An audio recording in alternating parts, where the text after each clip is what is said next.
Beneath the golden sands of Egypt, not far from ancient Memphis, lies a place few ever see, a hidden labyrinth carved deep into the living rock. Its narrow corridors stretch into silence, leading to side chambers cloaked in shadow. And within those chambers stand giants, massive boxes of solid granite, so large they almost defy imagination. These are the sarcophagi of the Serapeum. Each one stretches nearly 4 meters long. Their lids are more than a meter thick. Together, box and cover weigh close to 100 tons. To stand before them is to feel small, almost insignificant. Who carved these titans from stone? And more importantly, why? The official story tells us this was a burial ground. Sacred bulls, chosen as living images of the god Ptah, later Osiris Apis, were laid to rest here. The cult of Apis was real. A special animal was chosen, honored, and after death, ceremonially buried. At first glance, the story seems complete. But walk these tunnels yourself, and the details unravel. First, the scale, the precision. Why would tombs for animals require such breathtaking monumentality? The granite came from Aswan, over 500 miles away.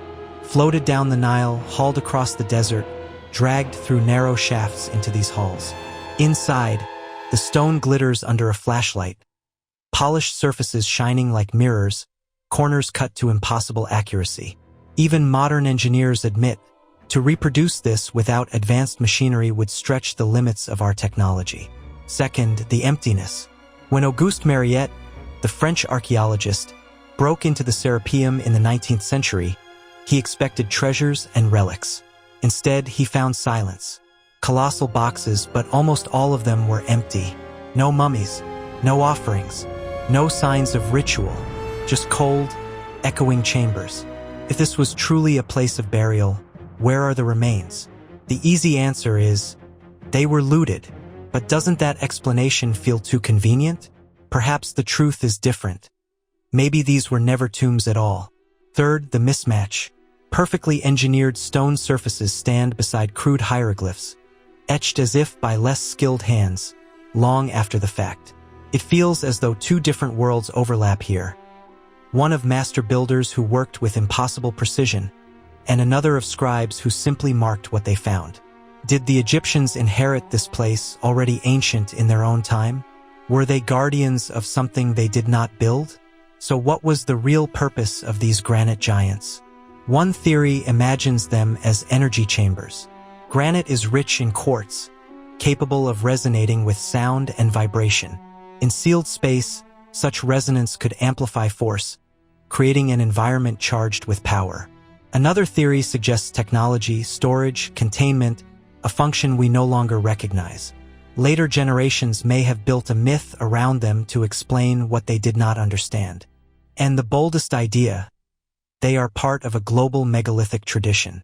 Baalbek in Lebanon, Pumapunku in Bolivia, dolmens in the Caucasus.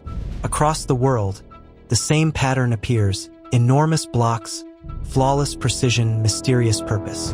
Was there once a civilization with knowledge far beyond what we imagine? Look closer. The walls inside the Serapeum boxes are so smooth they reflect light like glass. Angles meet with uncanny perfection. Feels less like chiseling, more like machining.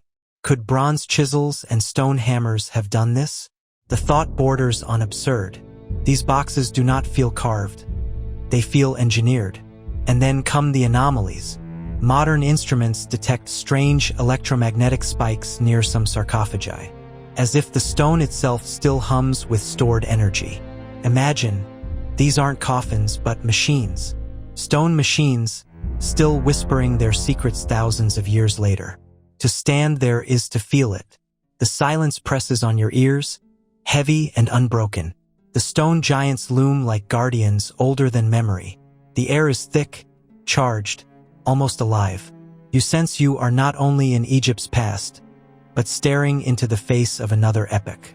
Maybe even another civilization, erased from history, leaving only fragments too massive to ignore.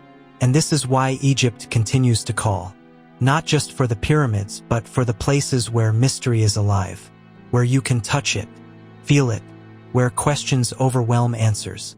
This is why we are preparing our own journey, a path through Egypt's great riddles, the pyramids, Saqqara, the Serapeum, and beyond. If you want to stand in those tunnels yourself, to see the impossible granite boxes, to ask the questions no textbook dares to answer, join us. Details of the route and dates are in the link below. The Serapeum of Saqqara is more than archaeology.